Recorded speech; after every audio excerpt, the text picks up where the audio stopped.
Hi hello नमस्कार. आपल्या सगळ्या गोड ताईंचं, दादांचं, काकांचं, काकूंचं आणि अगदी आपल्या सगळ्या छोट्या छोट्या चिमुकल्यांचं सुद्धा अगदी मनापासून स्वागत करते आपल्या एका नवीन छोट्याशा ब्लॉगमध्ये आणि आपल्या यूट्यूब चॅनलमध्ये सुद्धा, ज्याचं नाव आहे सख्या बहिणी सख्या जावा. तर चला, सुंदर अशा दिवसाची छान अशी सुरुवात झालेली आहे आणि सकाळ सकाळी इथं नाश्त्याची तयारी चालू आहे. प्रत्येकाच्या घरामध्ये सकाळी उठलं की नाश्त्याला काय बनवायचं हाच प्रश्न, मुलांच्या टिफिनला काय बनवायचा हाच प्रश्न.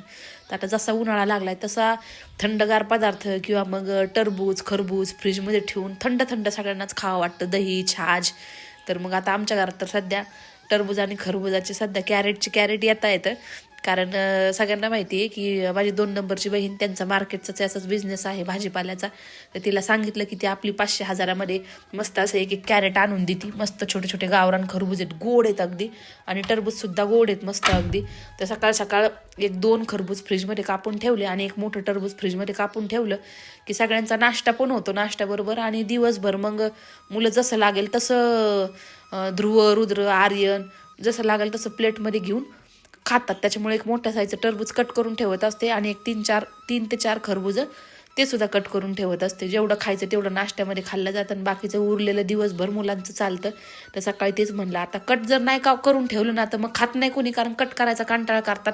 त्यांना असं व्यवस्थित सालीबिली काढून सगळं स्वच्छ करून भरून ठेवावं लागतं, त्याचे छोटे छोटे पीस करून, तेव्हा कुठं पोरं खातात. नाहीतर आपण होतो की लहानपणी टरबुजाची मोठी फाक आपल्याला पातळ अशी आपले आईवडील कापून द्यायचे ना, आपण ती तशीच अख्खीच्या अख्खी घेऊन खात बसायचो. आता हे अर्ध टरबूज काल मी अर्ध कापलं होतं ना, अर्ध तसं फ्रीजमध्ये ठेवलं. ध्रुव आणि रुद्र जसं येईल तसं मग ते चमच्यानी करडणार किंवा मग चाकूनी करडणार, मधलं मधलं मधलं सगळं खाऊन घेणार. तर तसं बरोबर गोल करून ठेवलंय त्यांनी घेऊन काल अर्ध संपलं सकाळी, नंतर मी उरलेलं कटच नव्हतं केलं, तसंच ठेवलं. तर ते जसं लागेल तसं येऊन मधनं फ्रीज उघडला की एक चमच्यानी थोडंसं कुरतडणार, चाकूनी कुरतडणार, असं करून करून करून त्याचं सगळं मधला पार्ट खाऊन घेतला. आज म्हणलं पूर्णच अख्खच बनवावं. त्याच आज म्हणलं छोट्या फौजींसाठी स्पेशल अशी फिश करी बनवावी. तर बऱ्याच ताई म्हणतात की भारती तर नॉनव्हेजचे वेगळे प्रकार दाखव, पण आता आपल्या फॅमिलीमध्ये मला असं वाटतं बऱ्याचशा ताई व्हेजिटेरियन आहेत आणि नॉनव्हेज खात नसतील.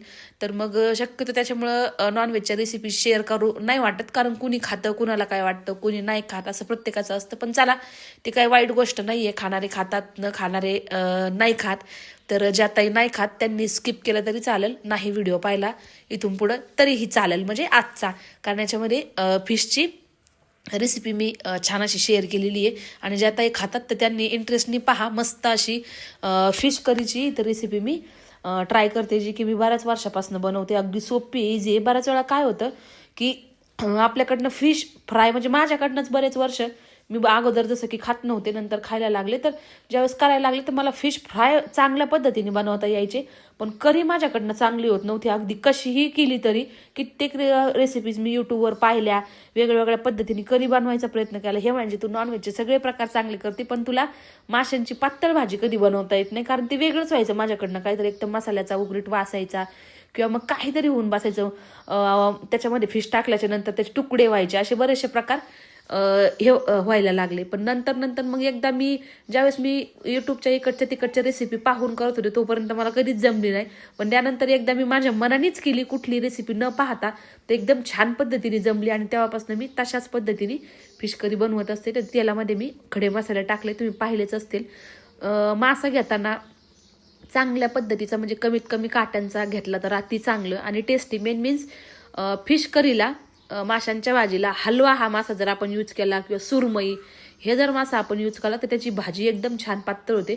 बाकी फ्रायला तर आपण कुठलाही फ्राय करून खाऊ शकतो, तो छानच लागतो. तवा फ्राय किंवा मग पूर्ण डीप फ्राय, पण डीप फ्रायपेक्षा तवा फ्राय छान लागतो. तर इथं पहा, मी बाकीचे जवळजवळ 2 किलो मासे आणले, तर राजूनी बाकीचे म्हणलं फ्राय करावा, कारण घरात फ्राय सगळ्यांना आवडतं, पण बाबांना नाही जमत, त्यांना रश्शाचं लागतं. म्हणून मग थोडीशी ग्रेव्ही मी इथं बनवणार आहे. तर याच्यामध्ये मी 5-6 पीस घेतले. तिथं याच्यामध्ये हळद आणि मीठ याला मी लावून ठेवणार आहे. बाकीची ग्रेव्ही कांदा वगैरे आपला परतूस तर छान असं हळदीचं आणि मिठाचं मी माशांवरती सगळं कोटिंग करून घेते, पहा अशा पद्धतीने. आणि बाकीचं जोपर्यंत आपल्या इकडं कांदाचं वगैरे भाजीची तयारी होती फिशची, तोपर्यंत याला चांगलं एक 20 ते 25 मिनटं शक्यतो याला जर भिजू दिलं मिठाच्या आणि हळदीच्या याच्यामध्ये, तर अतिउत्तम. कारण मिठाचं आतपर्यंत गेलं ना की त्याला टेस्ट छान येते खाताना. तर आता अचानक आणलं ना, अचानक बनवा म्हटले, तर मग आता आज घरातच बनवते, बाहेर काही नेलं नाही. कारण शक्यतो नॉनव्हेज जर असलं तर बाहेर गॅसवरती मी बनवत असते, मस्त इंटरेस्टने सगळे बसतात, एकत्र बाहेर जेवण होतं चटईवरती अंगणात. आता उन्हाळ्याचं तर बाहेरच छान वाटतं असं काही बनवायला, पण उन्हाळा असो थंडी असो आमचं पहिल्यापासून आहे की नॉनव्हेजचे काही प्रकार असले की शक्यतो मी बाहेर नेत असते, कारण मोकळ्या हवामध्ये छान वाटतं. आता हे करायला काही नाही, हे खायचं काही नाही, पण याचे जे भांडे, घरात जो वास तेलकटपणा तो जात नाही, त्याच्यामुळे बाहेर बनवलेलं चांगलं. तर कांदा पहा मी तेलामध्ये छान परतून घेतला आणि नंतर एकदम लाल कांदा परतून घेतला, अजिबात गुलाबी वगैरे नाही. गुलाबी जर ठेवला तर माशांची भाजी गोड होऊ शकते. आणि नंतर कांदा एकदम जळावा नाही, म्हणजे एकदम पण तशाच याच्यामध्ये जर मी आलं लसूण पेस्ट टाकली आता, तर त्याच्या अगोदर तुम्ही पाहिलं असेल मी एक घोटभर त्याच्यामध्ये पाणी टाकलं, कारण कांद्याची जी प्रक्रिया आहे ती तिथून पुढं म्हणजे तिथपर्यंतच कांदा भाजला जावा. अजून जर पुढं भाजला गेला असं तर थोडीशी कडसर लागली असती, मला थोडंसं वाटलं, म्हणून मी एक घोट त्याच्यामध्ये पाणी टाकलं, का तर कांदा पुढं आणखी जास्त ब्राऊन व्हावा नाही म्हणून. आणि ब्राऊन जर झाला असतं तर ती भाजी थोडीशी जळकट लागली असती, म्हणून ती तिथपर्यंतच कांदा शिजण्याची प्रक्रिया स्टॉप व्हावी म्हणून मी एक घोट पाणी त्याच्यामध्ये टाकलंय. आणि ज्यावेळेस मी पहिल्यांदा ट्राय केली त्यावेळेस पण मी टाकलं होतं, एकदम अद्रक लसूण पेस्ट करायची राहिली आणि कांदा जळायला लागला, म्हणून मी एक घोटभर पटकन त्याच्यामध्ये पाणी टाकून दिलं. पण ती भाजी खरंच इतकी छान झाली होती, म्हणजे आता आम्ही भाजीच म्हणतो, फिशची भाजी की फिशची करी काय ते म्हणतील परत, तुम्ही भाजी का म्हणता याला, पण आम्ही म्हणतो. त्याच्यामध्ये मी एक घोट पाणी टाकलं, म्हणजे ते कांदा जास्त अजून ब्राऊन व्हावा नाही म्हणून. आणि त्याच्यानंतर आलं लसणाची भरपूर अशी पेस्ट टाकून घेतली, ती सुद्धा छान अशी लाल होईपर्यंत मी परतवते शक्यतो, कारण हे याची ग्रेव्ही केलेली नाहीये ना कांद्याची, त्याच्यामुळं जो पण कट केलेला आहे छोटा कांदा तो चांगला लालसर होईपर्यंत परतवायचा, नाही तर गोडसर भाजी लागते आणि गोडसर नॉनव्हेजची भाजी अजिबात चांगली लागत नाही. त्याच्यानंतर मी याच्यामध्ये टाकते पहा 2 ते 3 मोठ्या टोमॅटोची पेस्ट करून ठेवली होती, ती सगळी याच्यामध्ये मी टाकली. कलर तुम्ही पाहू शकता कांद्याचा कसा झालाय, तोपर्यंत छान अशी परतून घ्यायची. जर कमी कांदा जर परतला तर मग ते गोड तर लागतेच, त्याचबरोबर ती वेगळीच अशी कशी तरी आलं लसणाचा त्यातनं पेस्टचा वास पण येणार. त्याच्यामुळे हे खूप महत्त्वाचं आहे की ही छान असे परतलं पाहिजे, एकदम लालसर रंग येईपर्यंत. तर आता टोमॅटो टाकल्याच्या नंतर पण मी इथं बराच वेळ बारीक गॅसवरती छान असं तेल सुटेपर्यंत मी याला परतवणार आहे. नंतर याच्यामध्ये मी मसाले ॲड करणार आहे, कारण चिकनची भाजी पहा, चिकन आपण कसंही बनवलं तरी ते चांगलं लागतं, पण फिशच्या करीला थोडंसं व्यवस्थितच बनावं लागतं. मसाल्याचा अंदाज कधी टाकायचं, किंवा कच्चा जर लसणाचा आणि अद्रकचा वास राहिला किंवा कच्चा कांद्याचा वास राहिला तर ती अजिबात चांगली लागत नाही, ते वेगळंच लागतं, मग ते खाऊ वाटत नाही. त्याच्यामुळं हे परतणं खूप महत्त्वाचं असतं फिशच्या करीमध्ये तरी ॲटलिस्ट. बाकी चिकनला काही नाही, कसं बनवलं तरी ती छानच लागते. तर इथं बारीक गॅसवरती मी चांगलं परतू दिले. अजून पण त्याच्यामध्ये मी मसाले ॲड केलेले नाही आहेत. बऱ्याच वेळा हलवत जोपर्यंत मला वाटत नाही की यातनं सगळं ऑइल आता साईडला रिलीज होतंय, तोपर्यंत त्याच्यामध्ये मी अजून काहीच मसाले कुठे ॲड केलेले नाही आहे. कंटिन्यू याला चांगलं 10 ते 15 मिनटं जवळजवळ मी बारीक बारीक गॅसवरती आदनं बदनं मी याला हलवते. तर पहा तेल मस्त सगळं रिलीज झालंय, म्हणजे सुटलंय तेल सगळं आपल्या प्युरीमधनं साईडला ग्रेव्हीमधनं. आता याच्यामध्ये मी 1 चमचा धनिया पावडर, 1 चमचा गरम मसाला पावडर, 1 चमचा लाल तिखट, अर्धा चमचा हळद असं सगळं काही टाकून घेते. पहा मिक्स करते छान पद्धतीने याला. परत पुन्हा मसाले टाकल्याच्या नंतर पण मी याला 4-5 मिनटं छान असं परत पुन्हा बारीक गॅसवरती हे होऊ देणार आहे. आणि नंतर याच्यामध्ये मी अगदीच मस्त असं उकळलेलं पाणी ॲड करणार आहे, लगेच नाही. तर छान असं परत हे परततंय तोपर्यंत साईडला पण फिश मी फ्राय करून घेते. तर इथं पहा मसाले टाकल्याच्या नंतर सुद्धा ग्रेव्हीला कलर सुद्धा छान आला आहे, मस्त अगदी तेल सगळं साईडला सुटलंय, मसाले सगळ्या कांदा टोमॅटोच्या याच्यामध्ये मिक्स झालेले आहेत. तर आता याच्यामध्ये मी मस्त असं उकळतं पाणी टाकणार आहे. ही आपली ग्रेव्ही तयार झालेली आहे. तर उकळतं पाणी टाकल्याच्या नंतर काय आहे की याचा रंग, याची टेस्ट सगळं काही मेंटेन राहणार आहे. त्याच्यामुळे थंड पाणी अजिबात ॲड करत नाही मी, गरम पाणीच याच्यामध्ये मी ॲड करणार आहे. गरम म्हणजे ह्याच्यात तरी मी एकदम उकळतच टाकणार आहे, असं कोमट पण नाही, जेणेकरून काय आहे की याची तर्री वगैरे जी आहे ती छान अशी दिसावा, मस्त कलर याचा मेंटेन राहावा त्यासाठी. तर गरम पाणी मी याच्यामध्ये ॲड करून देते पाहता येईन. आणि साईडच्याच गॅसवरती फिश फ्राय व्हायला सुद्धा ठेवलेले आहेत.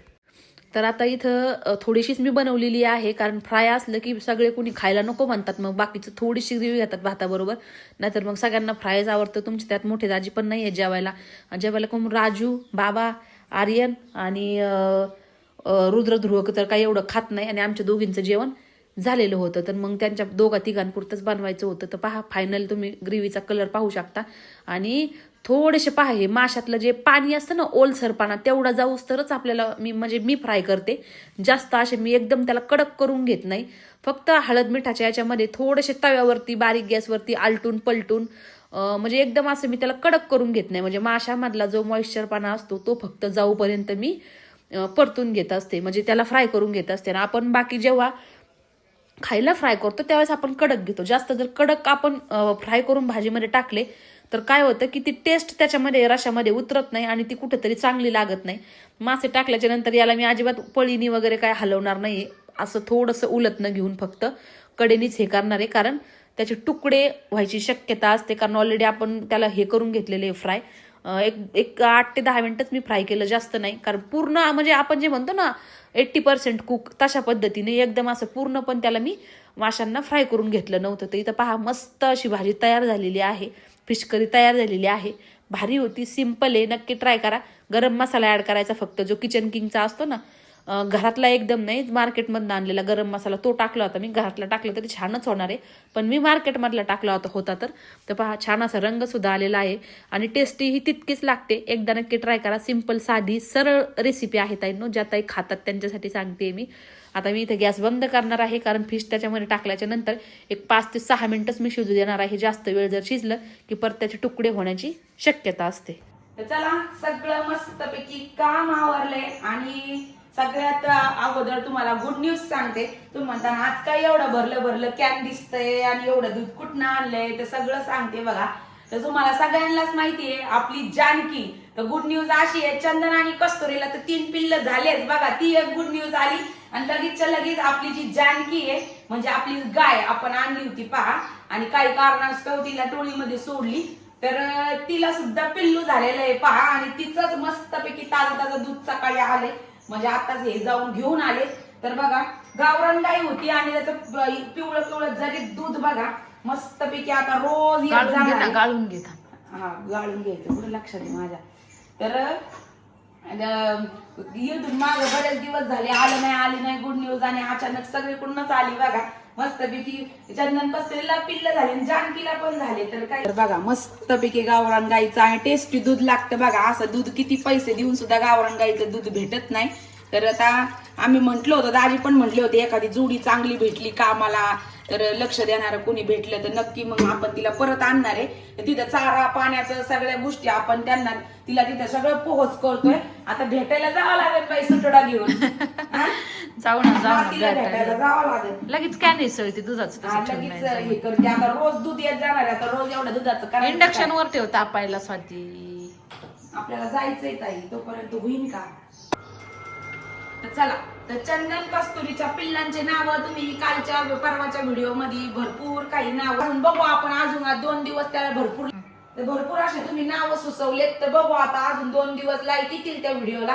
पण एक छान होतं का रामकृष्ण आणि हरी, मला आवडलं ते. आणि ते बरोबर आहे की बाबा तोंडामध्ये नाव येते. कालच व्हिडिओ कॉल केला ताईने आणि म्हणली बघ एवढीच आहे तरी पण पाण्यामध्ये लगेच पोहायला पण लागले एवढी शेतकरी. तर आता बऱ्याच ताई म्हणल्या की तुम्ही ताई फोटो नाही टाकला किंवा त्यांचा व्हिडिओ नाही टाकला, तर मी टाकते ते आजच्या व्हिडिओमध्ये बघा ताईंनो.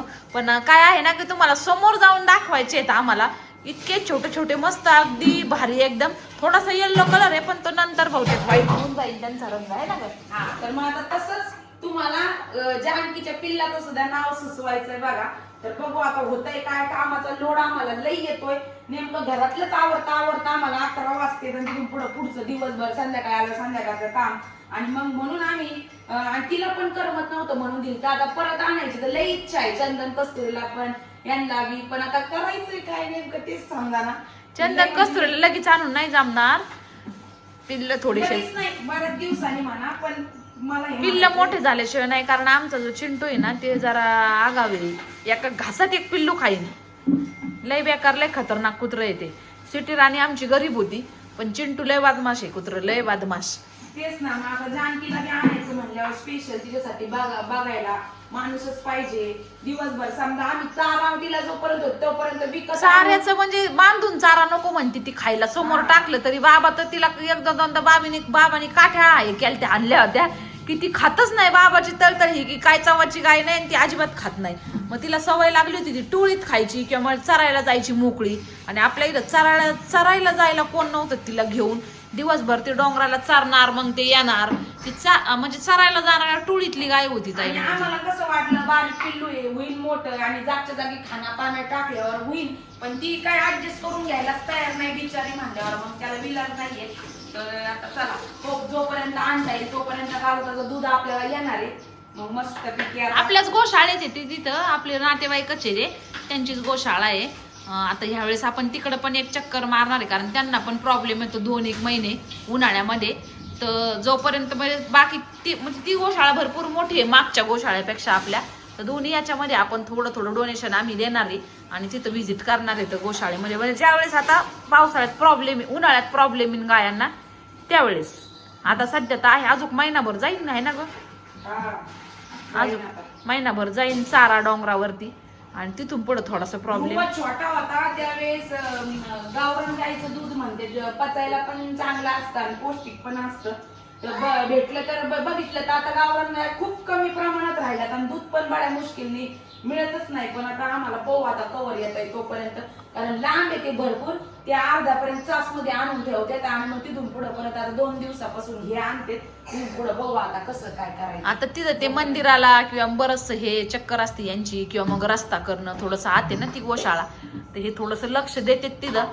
तर मग ते काकांना पण वाटलं नाही का आमची गाय म्हणजे त्यांच्याकडे बऱ्याचशा लोकांच्या गाय आहेत. म्हणजे सगळे ज्याची गायला पिल्लू होईल त्याच्या घरी ते त्या गायचं दूध पाठवत असते. तर इथं बघा चिंटूला खायला द्या. चिंटूची टाकायची चपाती भिजून ठेवली त्यात दूध टाका थोडं. पेडिग्री नका टाकू आता आज, कारण पेडिग्री खायला जरा नकोच म्हणतात. उन्हाळा लागला की कुत्रे खायला नको म्हणतात बाय.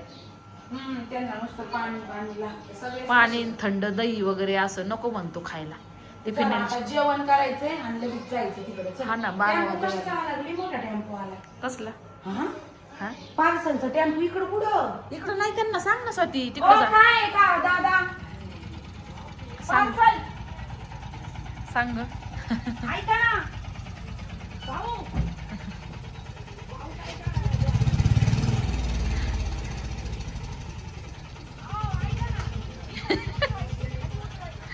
त्यांना वाटलं असं कारण इथंच यायचे ना आपल्या फॅशन स्टुडिओच्या साड्याचे टेम्पो सगळे इकडे जातात रोज मालाचे. तर मग आता ते बरेच दिवस झाले तिकडं. आता मला असं वाटतं हे नवीन आहेत अगं, नवीन आहेत बहुतेक त्याच्यामुळे झालं. कारण शिफ्ट झालेलं त्यांना माहिती नसेल, जुने जे येतात त्यांना माहिती. भोकले त्यांना वाटलं पहिले उतरवायचा इकडे माल आली ते घेऊन. नाही हे नवीन, हे कधी मध्ये येतात ते रेग्युलर जे येतात ते कुठं जे बरोबर तिकडे हे जातात. बघा आमचा पाहुणा आलाय काल रात्री रुद्र संघ खेळायला. 2 दिवस सुट्ट्या लागल्यात. आता भावाचा मुलगा आहे आता जोड जमन. आता भाऊ काम करू लागायचं आम्हाला तुम्ही 2 जण. तू एकट्याला गेलो आणि करतो ते जोडीला आला आता काम करायचं. घरी येऊस तर झाडून झाडू पोछा झाडू पोछा नाही पण झाडून तर घेऊन पसारा आवरून ठेवतो. आणि का नाही आम्हाला 7 वाजता यायला आल्यावर दिवाबत्ती तेल करायची तवर तेवढं करून ठेवत जा करताना. नाही केलं फटकेच आहेत तुम्हाला मग दोघांना एक काम करा टोपली घेऊन जा आणि त्या बेरीच्या झाडावर इतक्या बेरी काळ्या तोडून आणा सगळ्या. जा 2 जण जा फक्त झाडाला लई फळ आले जा तोडून आणा तुम्हाला होईन खायला. आणि तिकडे घेऊन जाऊ आम्ही थोडीशी जा घेऊन छोटा काही घेऊन जा बाऊल बिऊल आणि घेऊन या जा बरं. घे मोबाईल घे साठी पहा मस्त अशा पोरांनी तोडून आणल्यात काळ्या झालेल्या सगळ्या बेरीज छान अशा. वाव माय फेवरेट काय ना मग मला सगळ्यात जास्त आवडली. कसं काय गोड लागतात बरं का लय छान अगदी.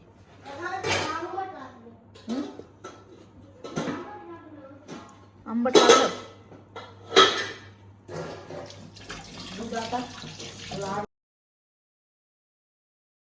आणि त्यानंतर ताईंनो पहा जसं की व्हिडिओमध्ये सांगितलं की चंदन कस्तुरीला 3 छोटे बेबीज झालेले आहेत. तर बऱ्याच ताई व्हिडिओमध्ये कमेंट करत होत्या की ताई तुम्ही आम्हाला ते व्हिडिओ शेअर केलं नाही. ॲक्च्युली झालं काय त्याच्यानंतर आपले 3-4 दिवस व्हिडिओ पण आले नाही आणि मध्यंतरी आले तर त्यावेळेस ते व्हिडिओ करू म्हटलं ते राहून गेलं. तर पहा किती छोटे आहे मस्त. थोडासा लाईट त्यांचा पिवळा कलर आहे येल्लो कलर पण तो मला असं वाटतं मोठं झाल्यावर जाणार आहे.